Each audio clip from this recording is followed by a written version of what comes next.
Welcome to How to Invest for Yourself. My name is Jason, and today we're going to be talking about velocity banking and how to use your checking account with overdraft protection tied to a credit card. You'll want to be sure that your bank is set up to allow overdraft protection. You'll want to know what the overdraft fees are. You also want to make sure that your credit card also doesn't have any fees associated with it, and look at what cash advances would cost you as far as interest. Not all credit cards are the same. Also, if you're going to be using this method, do make sure that you find out how long it takes to establish appropriate overdraft protection on your account. As you can see, it does take 2 to 3 business days for my account. Also note on here that if a credit card is being used, it's being used as a cash advance in increments of $100 to help cover the amount of the overdraft balance from the protected account. Taking a look at my September statement, you can clearly see that I have an available balance in my checking account that I don't touch until I have gotten my paycheck. And I moved about $2,400,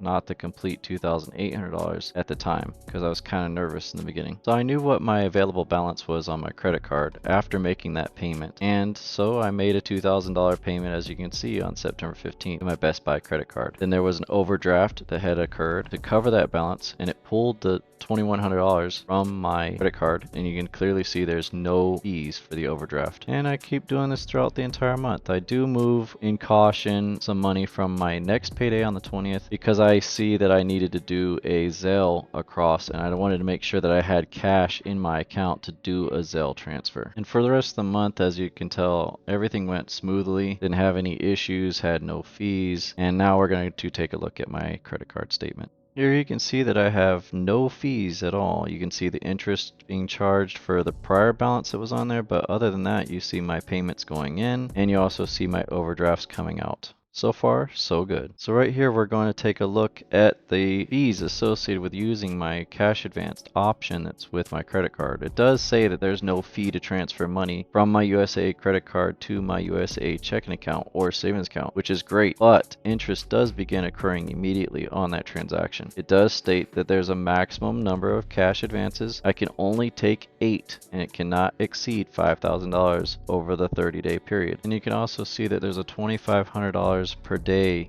maximum that you can pull. So you kind of have to plan in advance if you're planning on pulling large amounts of money, but also you can't exceed the $5,000 limit for that 30-day period.